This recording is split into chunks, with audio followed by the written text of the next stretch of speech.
C'est jeudi au PDCI-RDA. Le choix des candidats à l'élection d'octobre 2025 constituait un test décisif pour le Conseil constitutionnel et la démocratie dans notre pays. Les Ivoiriens espéraient que le Conseil défendrait leur droit fondamental de choisir leur président par voie des urnes. Les Ivoiriens méritent des élections libres, équitables et inclusives. Les assauts permanents contre la démocratie et le déni du droit doivent cesser pour que la paix règne enfin dans notre pays. Dixit le président du PDCI-RDA, Cheikh Tidiane Thiam. Mesdames et messieurs, bonsoir. C'est jeudi au PDCI-RDA, c'est maintenant.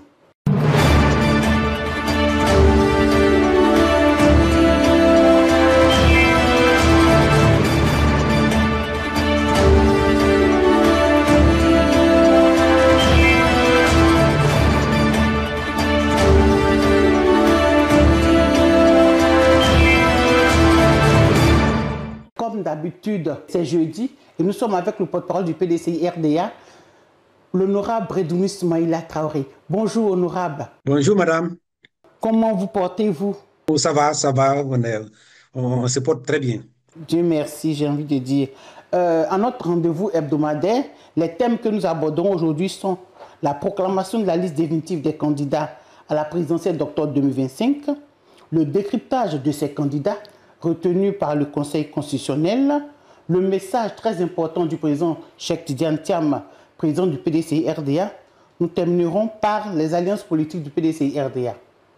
On peut y aller? Merci, madame, on peut y aller. Oui. Prévu le 10 septembre 2025, c'est finalement le 8 septembre que les magistrats, garants de la constitutionnalité, avec à leur tête Mme Chantal Camara, ont proclamé la liste définitive des candidats à l'élection présidentielle d'octobre 2025.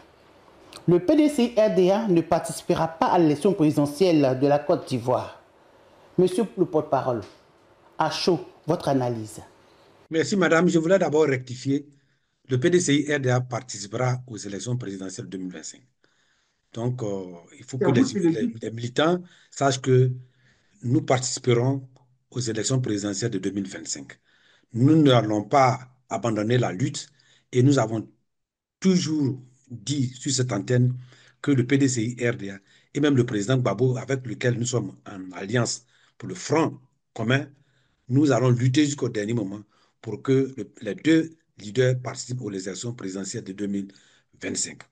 Madame, pourquoi j'ai dit cela? Les Ivoiriens ont peur et à juste titre des différentes crises que nous avons connues pour les élections présidentielles depuis la mort du président Félix Houphouët-Boigny. Les Ivoiriens ne peuvent pas tirer les leçons du passé. Il faut qu'une fois pour toutes, on tire les leçons du passé. Quand le président Houphouët-Boigny est décédé le 7 décembre 1993, la Constitution prévoyait que c'était le président de l'Assemblée nationale qui prenait automatiquement position comme président de la République pour terminer le mandat.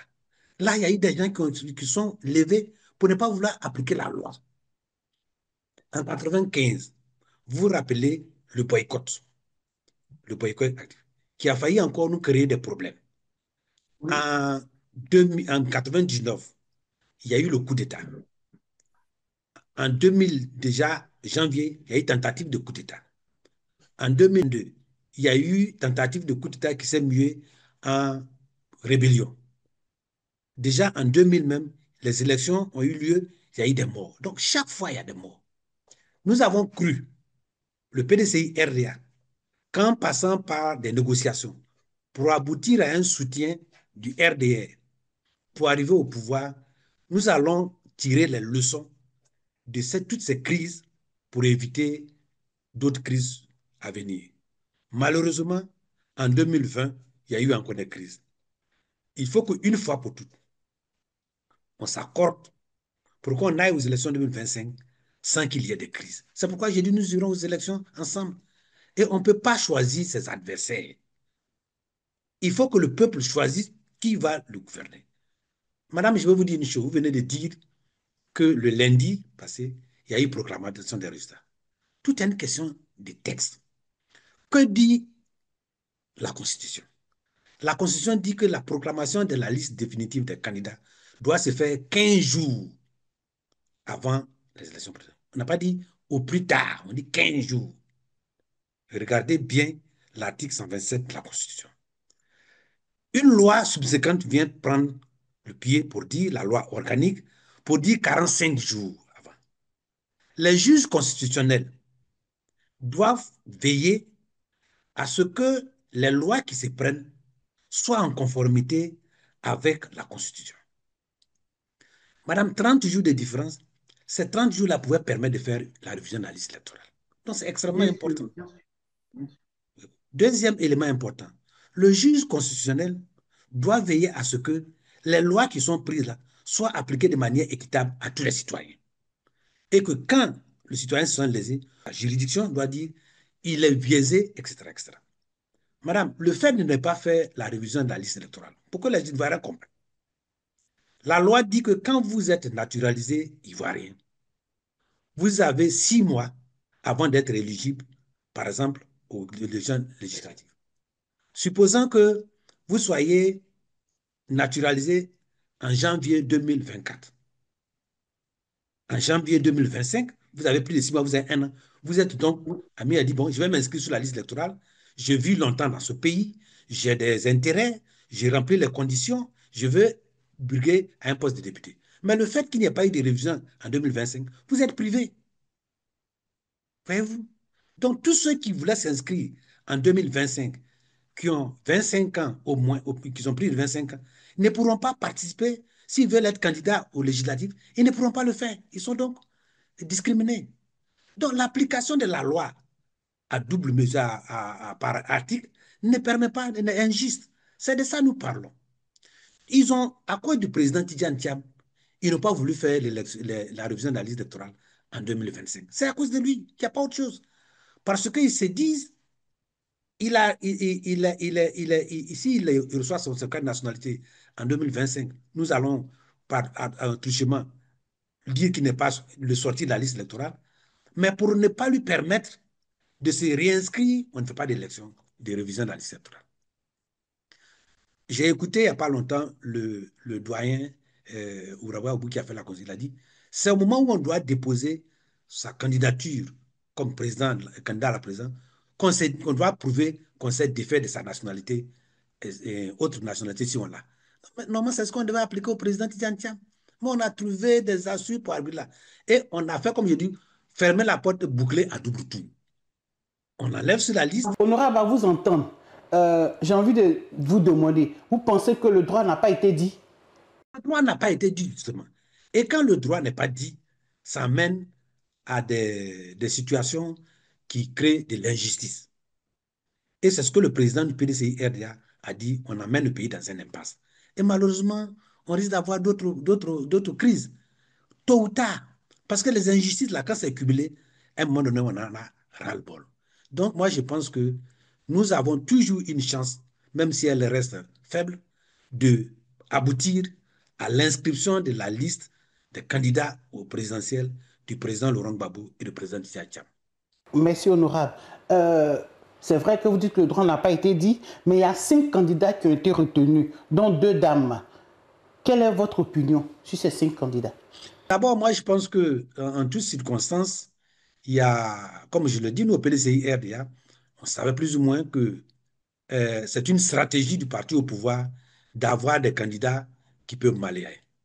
À la limite, même les rumeurs courent. Je ne sais pas si c'est vrai. Malheureusement, en Côte d'Ivoire, les rumeurs font toujours courir et souvent, c'est vérifié à quelques noms près. Vous savez, madame, vous êtes dans le milieu de communication. Vous savez que la liste même des candidats, plus ou moins à un ou deux brins, était déjà sur le lieu pour dire que voilà ce que le pouvoir va choisir. Il n'y a que 1 ou 2 noms qui manquent dessus. Oui, Donc, c'était des rumeurs sur les plateformes. heureusement, en Côte d'Ivoire, ces rumeurs finissent toujours par devenir plus ou moins la vérité. Donc, ces mêmes rumeurs disent que le pouvoir a déjà un score pour chacun d'entre eux. Certains même sont en train de négocier leur score pour dire non, si vous me donnez ce petit score-là, je n'ai pas d'avenir politique. Donc, c'est devenu un marchandage. Ce n'est plus une élection. Donc, ça, c'est le choix. Maintenant, il y a parmi les candidats, nous sommes en alliance, nous sommes dans le groupe CAPCI avec Mme Babou. Nous pensons que c'est une chance pour elle qu'elle y soit. Mais ce qu'il faut noter, c'est que le fait d'avoir, je ne sais pas si c'est son objectif, c'est d'être candidate ou son objectif, c'est de gagner.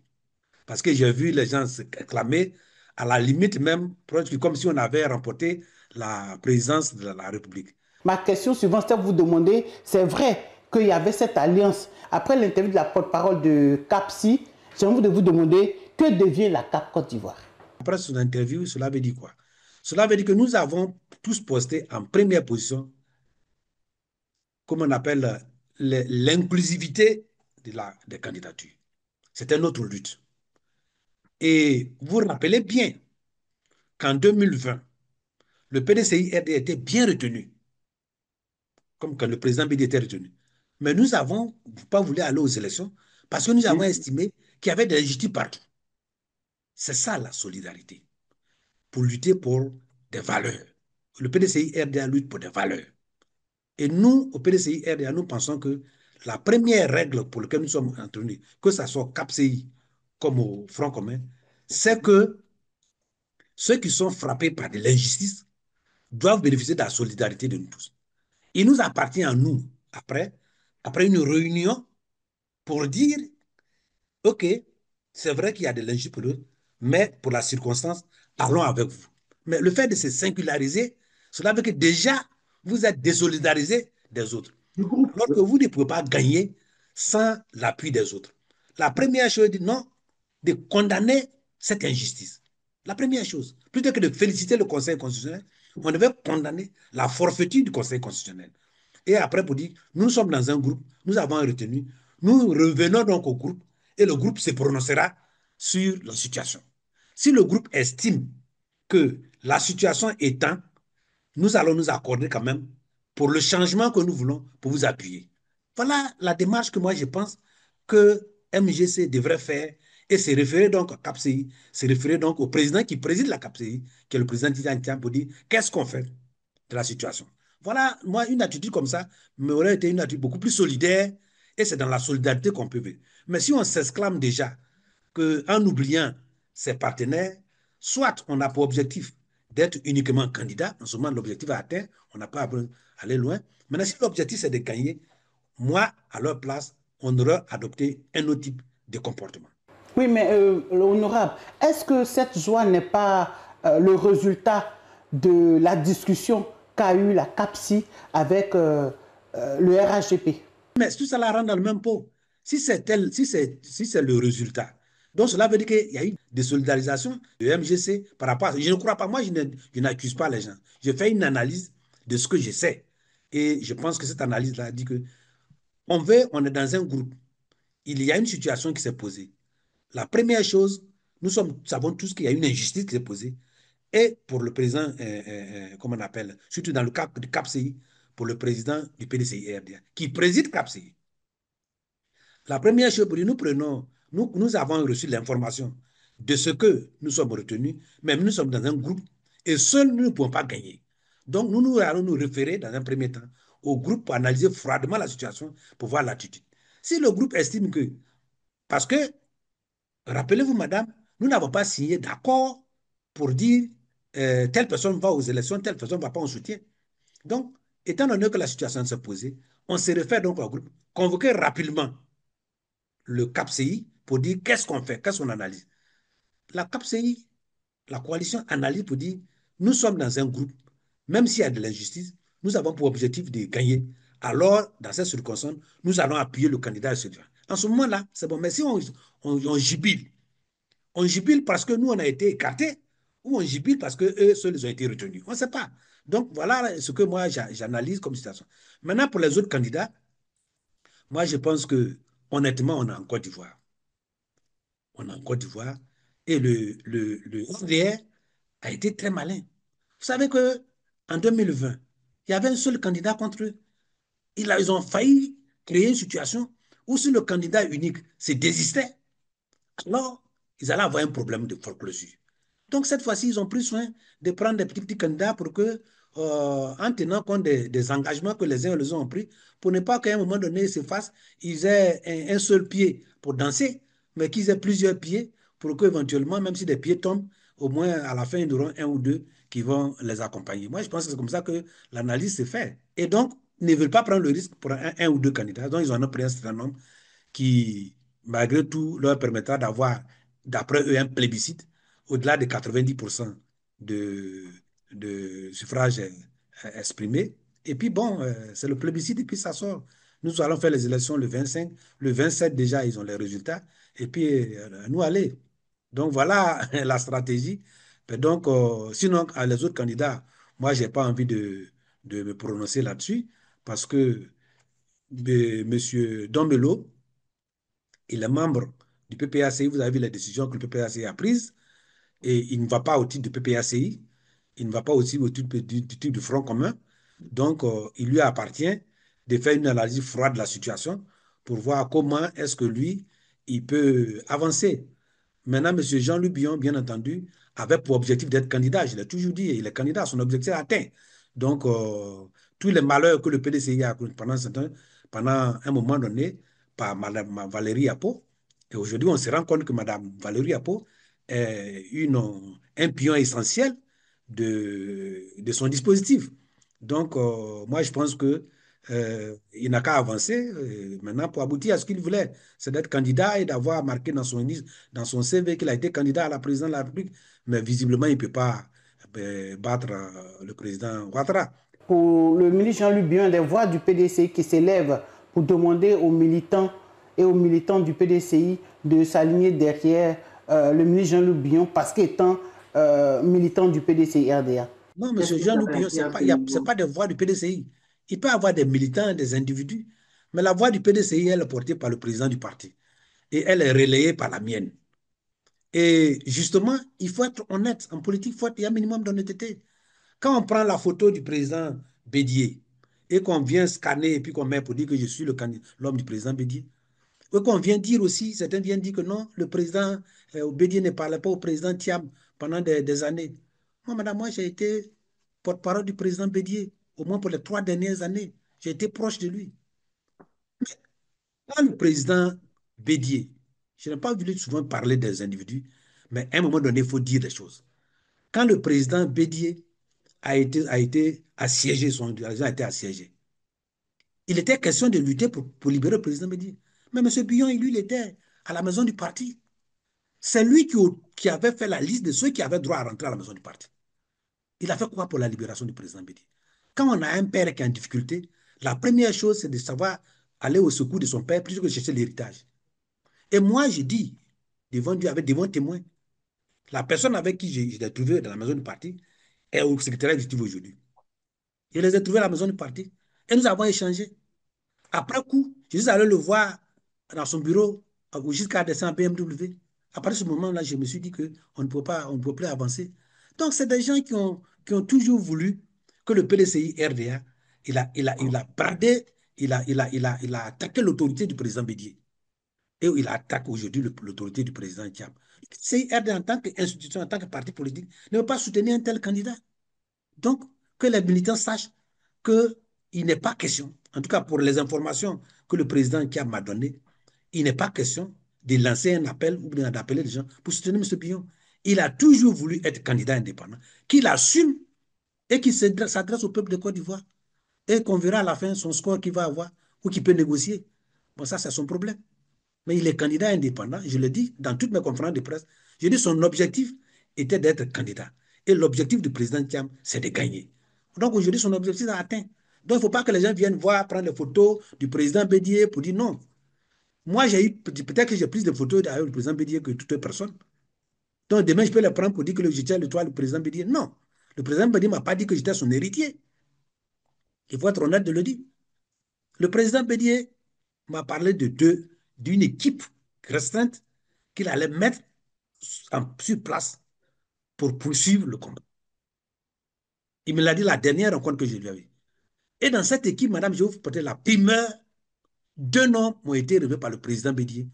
Les autres, je ne sais pas. Et au nom de ce que je sais, je lève ma main. Parmi les noms qui ont été, M. Tidjane Thiam.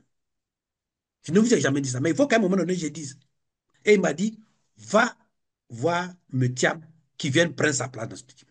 Primeur de l'information, on revient toujours au PDCI avec le message du président Cheikh Tidjane Thiam il a fait un communiqué dans lequel il dénonce le choix des candidats par le Conseil constitutionnel.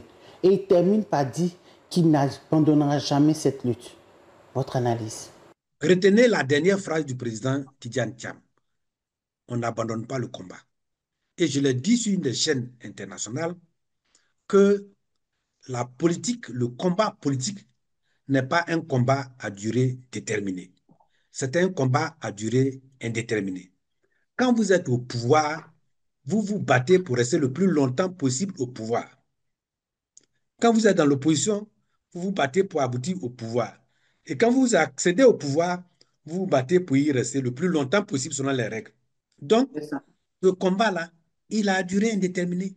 Et nous continuons le combat. Et pour le moment, nous n'avons pas perdu le combat. La proclamation de la liste telle que faite par le Conseil constitutionnel est injuste et ne respecte pas le droit. Comment les juges constitutionnels jugent-ils le fait que le code électoral, dont un article dit d'après eux qu'il faut être inscrit sur la liste électorale, dont un autre article aussi dit qu'il faut que la révision de la liste électorale soit annuelle. Ils veulent appliquer un article et ils ne demandent pas pourquoi on n'applique pas l'autre, alors que toutes les dispositions sont prises pour qu'elle ait lieu. C'est eux qui doivent dire, mais madame, monsieur de la CEI, vous devez assurer que tout le monde a eu la chance de s'inscrire en 2025, avant que la liste soit transmise. Voilà leur rôle. Mais s'ils estiment qu'il faut appliquer un article et ne pas appliquer d'autres, ce n'est pas normal. C'est de l'injustice. Ce n'est pas l'application du droit, c'est l'application sélective du droit. Et ça, nous n'acceptons pas cela. Nous terminons, Honorable, par le dernier point qui est l'intervention du parti au pouvoir dans l'émission de décryptage de M. Théophile Kouamouo. Il a été dit dans cette émission que l'opposition veut faire du chaos en Côte d'Ivoire. Je vous félicite d'avoir suivi cette émission. Moi, j'étais en vidéoconférence dans cette émission et je crois que j'ai répondu à l'affaire Lakili qui a dit cela. Voyez-vous, souvent, il faut éviter, quand on est face aux médias, de donner des accusations qui sont des conséquences graves. Ouais. Nous sommes dans une paix fragile actuellement en Côte d'Ivoire, où les arrestations sont multiples, où les gens accusent les gens n'importe comment. Venir s'asseoir sur une chaîne qui a une audience, on était à près de 100 et quelques mille vues, et que tu vas dire que non, l'option que veut prendre l'opposition, c'est le chaos, etc. Il a dit même des choses même graves. Il dit, mais la Côte d'Ivoire n'évitera pas cela. Et je lui ai dit non. Il ne faut pas. Le PDCI-RDA est un parti de paix. En tout cas, moi, je n'ai jamais été instruit ou parlé de ce qu'on veut le chaos. Nous avons toujours passé du dialogue. Et le fait de revendiquer qu'il y ait la justice, qu'il y ait le dialogue, ce n'est pas le chaos. Et le dialogue, justement, est malheureusement pour lui, bon, je ne sais pas s'il l'a fait exprès ou il ne s'est pas rendu compte, il a dit, il vaut mieux un mauvais arrangement qu'un bon procès. Je l'ai pris au mot pour dire, le mauvais arrangement, là, c'est la résultante du dialogue. Le dialogue, même quand on n'est pas d'accord, on trouve un compromis et puis on avance. Et que plutôt que d'appliquer une justice sélective qui risque de poser problème. Donc, si vous, je vous félicite pour cet exemple. Et donc, l'opposition de Côte d'Ivoire, en tout cas le Front commun, dont je connais bien les tenants et l'aboutissant. Rappelez-vous que la déclaration de la création du Front commun, c'est moi qui l'ai lu. Nulle part, nous n'avons parlé d'une autre voie que la voie du dialogue et des discussions. Madame, je vous dis que les partis politiques qui ont envie d'aller loin n'ont pas intérêt à ce qu'il y ait des push, comme le PDCI-RDA. Parce que nous avons échappé en 99 à la suspension ou bien la dissolution des partis politiques par le chef de l'État alors, Guy Urbain. Dans certains pays, quand les pushistes arrivent, la première chose, c'est la dissolution des partis politiques.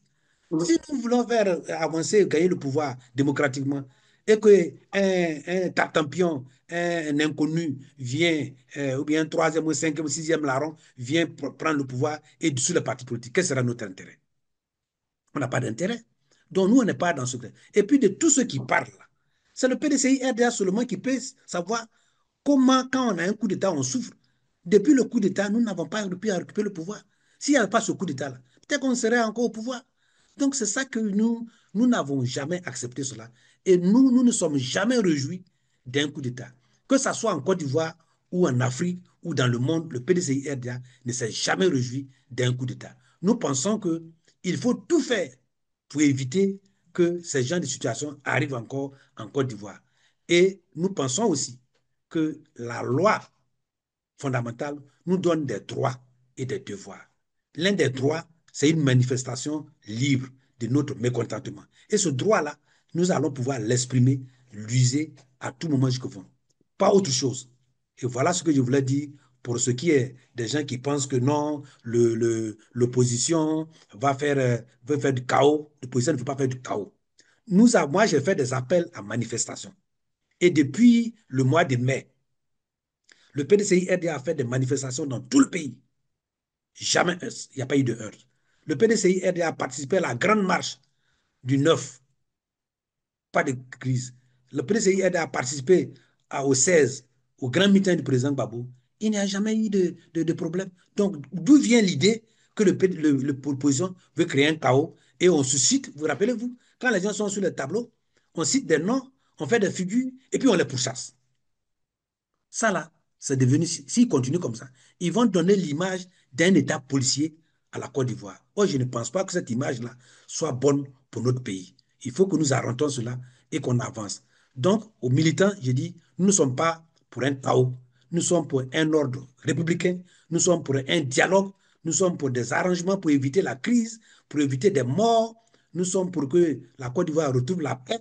Mais la paix doit se faire à partir de la justice. Quand il y a l'injustice, hein, ça crée des désordres.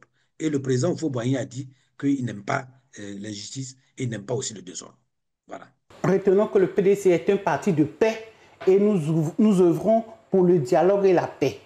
Honorable, nous allons terminer par un message que vous voudrez bien donner à ces nombreux militants et sympathisants du PDC-RDA et à tous les Ivoiriens en général dans le contexte actuel. À tous les militants, je dis que quand on n'a pas fini de marcher, on ne finit pas de balancer les bras. La situation, on a une bataille politique. C'est une bataille politique qui a des relents juridiques et des relents politiques et des relents communicationnels. Et nous sommes là-dedans. Et nous avons aussi des relents diplomatiques. Donc, nous sommes dans le combat communicationnel que nous faisons, vous et nous tous. Nous sommes dans le rang politique que le président du parti conduit. Nous sommes dans le rang juridique que les juridictions internationales sont saisies.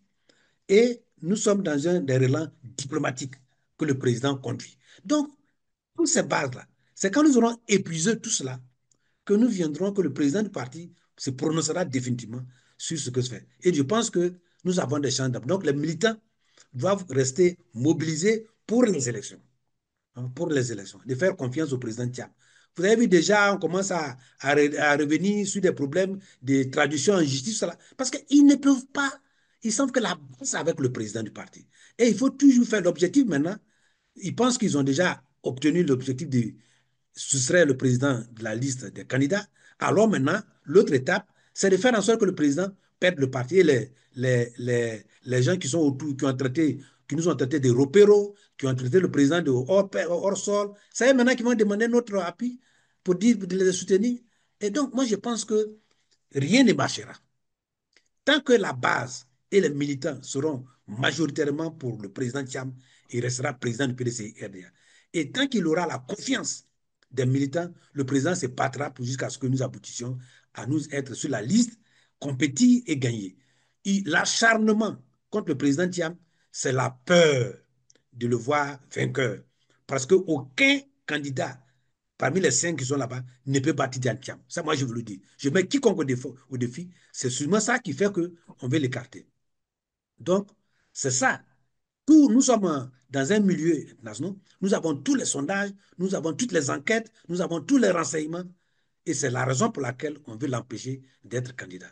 Et c'est ce qui motive aussi le président Thiam à vouloir user de tous les moyens démocratiques, y compris même quand les moyens sont très minces, de les utiliser pour que nous puissions aboutir à cela. Et nous allons aboutir à cela. Parce que le monde n'est pas une enceinte adiabatique. Voyez-vous, c'est ouvert. Donc, le monde étant ouvert, nous sommes là en train de travailler pleinement. Et quand nous allons prendre le pouvoir, et nous nous prendrons après les élections. Moi, je vous ai toujours dit que pour le président Kiam, il n'aura ni revanche, ni vengeance. Et allons pour la paix, la cohésion sociale et le développement. Les Ivoiriens vont-ils accepter, si nous sommes sur la liste des trois, de continuer avec un régime qui a endetté le pays plus que jamais dans l'histoire, qu'on ne peut pas savoir, qui n'a pas été capable de réduire la pauvreté suffisamment. Ils disent qu'en 2030, ils vont repasser à 20%. De 2011 jusqu'à maintenant, vous avez réduit à peu près de 1% par an. Maintenant, vous allez dire que de 2025 à 2030, vous allez passer de 38% ou bien 38% à 20%, 18 éléments. Vous avez ça, ça veut dire que c'est déjà du mensonge, c'est impossible. Qu'est-ce qui va changer dans le dispositif économique qui va le faire? Voilà un pays qui dit qu'on a un PIB élevé, oui, mais ils ont intégré la prostitution et la vente de la drogue plutôt que de l'éduire comme étant ressource pour augmenter le PIB. Ça, c'est un gloire à ça. Voilà un pays où on a un problème d'éducation, un problème de santé, un problème d'environnement qu'on n'en parle pas. Notre environnement est complètement pollué et ça crée des problèmes de santé, des problèmes de maladies chroniques qu'on ne sait même pas d'où ça vient. Donc voilà les situations que nous vivons et les Ivoiriens ne sont pas prêts à continuer avec un tel régime. C'est ça qui leur fait peur. Le régime RDR a érodé tout l'espoir qu'il a, que les Ivoiriens ont pratiqué pour lui. Ils n'ont pas pu respecter leur engagement. Faire des enquêtes sur le coup d'État, on n'en a pas vu. Faire des enquêtes sur les différentes tueries, on n'en a pas vu. Transférer la capitale à Yamoussoukro, on n'en parle pas. Parler de l'émergence en 2020, c'est devenu retombé dans les oubliettes, etc., etc., etc. Donc, voilà un régime qui peut faire en sorte que chaque Ivoirien ait un toit à 5 millions et payable sur le combien d'années, on n'en a pas vu. Donc, toutes ces promesses non tenues, après avoir réalisé les grands travaux de l'éléphant d'Afrique par Tidjane Thiam, ils n'ont même pas pu être capables de présenter aujourd'hui quel est leur programme pour les Ivoiriens pour demain. Voilà, on a un pays où, malgré tout ce qu'on a comme ressources, on a véritablement une espérance de vie inférieure à tous ceux qui sont autour de nous. Voyez-vous? Alors que les ressources, bien entendu, et les potentialités en Côte d'Ivoire sont en tête. Bientôt, on sera à l'ouverture de la campagne Café Cacao, je ne peux pas ne pas terminer. Et aujourd'hui, si le PDCI était au pouvoir par rapport aux engagements, les paysans auront peut-être de 2500, 3000 francs CFA le kilo. Ils vont traficoter ça parce qu'ils n'ont pas été capables de respecter leurs engagements. Voilà tout ce que je peux dire. Donc, que les militants gardent espoir. Le président à la barre, il viendra s'adresser à lui quand il aura bouclé tous ses engagements, toute sa bataille. Et en ce moment-là, les dispositions stratégiques leur seront communiquées et nous allons transmettre cela aux militaires. Mais pour le moment, pour l'heure, nous avons toujours des chances d'être candidats sur la liste électorale. Oui, il a dit, le porte-parole a dit, le PDC a toujours des chances d'être aux élections présidentielles d'octobre 2025. Merci honorable, merci pour le coup de fouet positif que vous venez de nous porter. Merci, bon séjour à vous là-bas. Quant à vous, chers téléspectateurs, merci d'avoir été avec nous et à très bientôt sur PDCI TV. Dieu vous garde. Bonsoir chez vous. Vivons l'actualité sur PDCI TV tous les jeudis avec l'honorable Brindoumi Soumaïla.